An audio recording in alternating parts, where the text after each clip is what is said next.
नमस्कार दोस्तों। तो कहानी की दुनिया में आपका एक बार फिर से स्वागत है। एक छोटी सी और शिक्षाप्रद कहानी लेकर हम आपके सामने प्रस्तुत हुए हैं। अगर पसंद आए तो प्लीज़ लाइक करें और हमारे चैनल को भी सब्सक्राइब कर लें। आज की कहानी का नाम है एक बदनसीब लड़की की दर्द भरी कहानी। वैसे इस दुनिया में लड़की होना ही जीवन को काफ़ी कठिन बना देता है, और जब आप दिखने में अच्छे ना हो, पढ़ाई लिखाई में भी अच्छे ना हो, तब सोचिए कठिनाई का लेवल क्या होता होगा। संध्या बचपन से ही पढ़ाई लिखाई में कमज़ोर थी।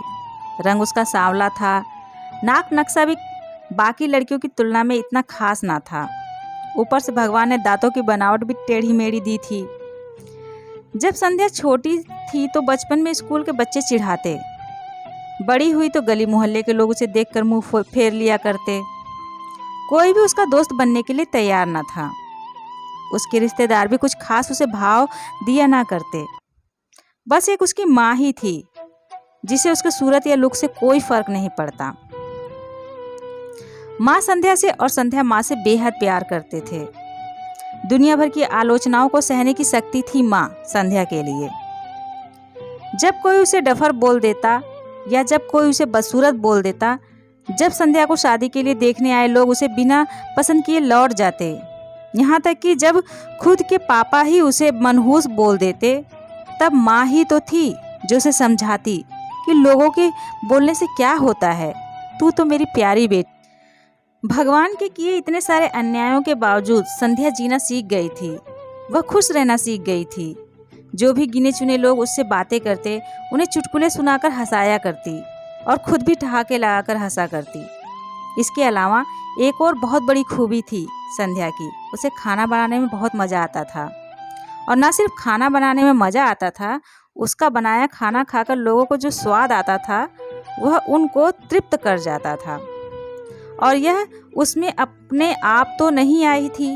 दुनिया के ठुकराए जाने के बाद उसने अपना सारा समय खाना बनाने की रेसिपीज की किताबों में, रेडियो शोज और टीवी चैनल्स को समर्पित कर दिए थे। संध्या की तारीफ तो कोई नहीं करता, लेकिन उसके हाथों के बने खाने की तारीफ वह हर व्यक्ति करता जो उसे चखता।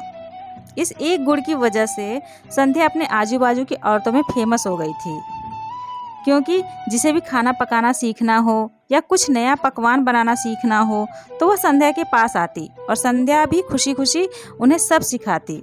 उसके पास आने वाली औरतें अच्छा खाना बनाना तो सीख जाती, लेकिन लाख कोशिश करने के बाद भी संध्या के हाथों का वह जादू जो सबको तृप्त कर जाता है, वह कोई ना सीख पाता। संध्या की जिंदगी इन्हीं उतार चढ़ावों के साथ कट रही थी। एक बार फिर से माँ बाप ने जी तोड़ कोशिश कर एक फैमिली को संध्या को देखने के लिए मना लिया था। अगले दिन लड़का संध्या को देखने आने वाला था।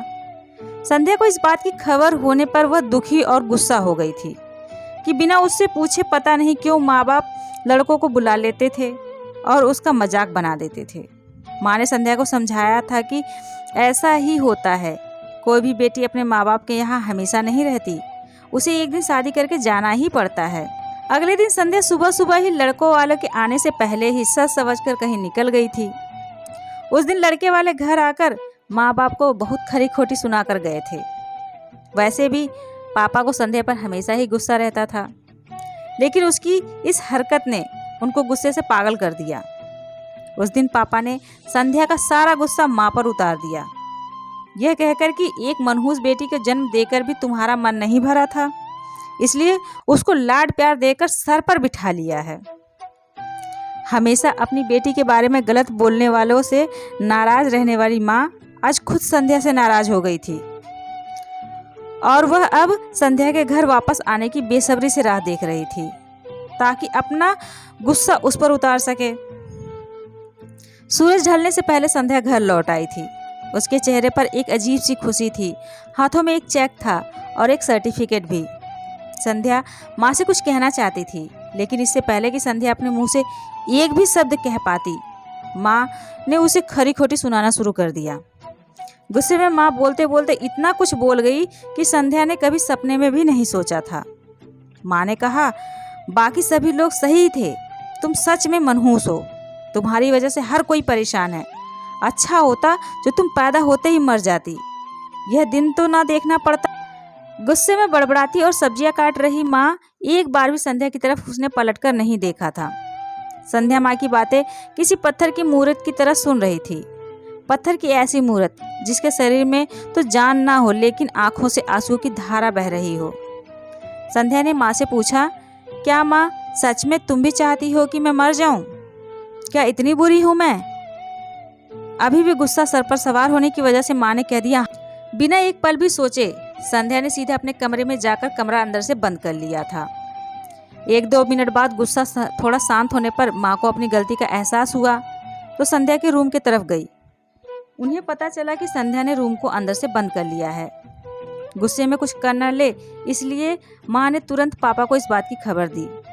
दोनों ने काफ़ी दरवाज़ा खोलने की कोशिश की लेकिन जब नाकामयाब रहे तो दरवाज़ा तोड़ दिया गया। अपने स्कार्फ से फांसी का फंदा तैयार कर संध्या पंखे से लटक रही थी। ज़्यादा वक्त नहीं हुआ था, वह सिर्फ बेहोश हुई थी। माँ पापा ने तुरंत उसे पंखे से अलग किया और बेड पर लेटाया। पापा ने तुरंत डॉक्टर को फ़ोन किया। तब माँ का ध्यान बेहोश पड़ी संध्या के हाथ में पकड़ी एक चिट्ठी और पास ही पड़े 5 लाख के चेक और 5 स्टार होटल में शेफ की नौकरी के लिए कन्फर्मेशन लेटर पर पड़ी जो संध्या अपने साथ लाई थी। माँ और पापा ने वह चिट्ठी खोलकर पढ़ी जो उसने अभी अभी लिखी थी।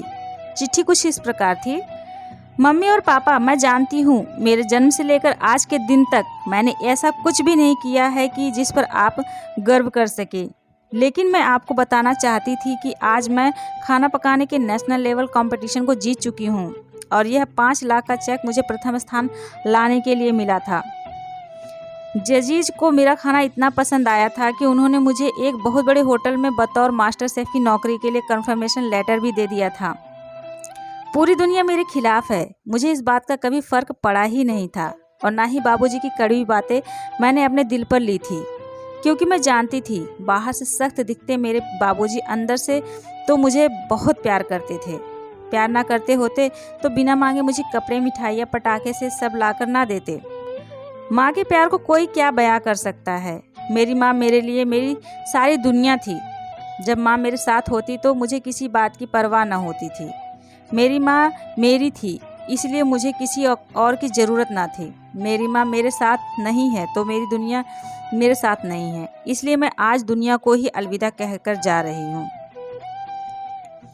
मैं जानती हूँ आपने कभी न कभी भगवान से यह दुआ ज़रूर मांगी होगी कि अगले जन्म में मेरे जैसी औलाद ना मिले, लेकिन मैं हमेशा यह प्रार्थना करती थी कि अगले जन्म में तो क्या, मेरे हर जन्म मुझे आप जैसे ही माता पिता मिले। और आज भी यही प्रार्थना करके उसी भगवान के पास वापस जा रही हूँ। चिट्ठी पढ़ते पढ़ते माँ और पापा सर से पाँव तक पछतावे में डूब गए थे और बेहोश पड़ी संध्या के सर पर हाथ फेरते हुए फूट फूट कर रो रहे थे। दोस्तों, पूरी कहानी सुनने और देखने के लिए धन्यवाद। मैं जानती हूँ कि यह कहानी आपके दिल को छू गई है। मैं उम्मीद कर सकती हूँ कि अब आप जाने अनजाने में किसी भी व्यक्ति के उसके बाहरी लुक की वजह से दिल नहीं दुखाएंगे। तो आज के लिए इतना ही, फिर मिलते हैं एक नई स्टोरी के साथ नए वीडियो में। वीडियो देखने के लिए आपका बहुत बहुत धन्यवाद।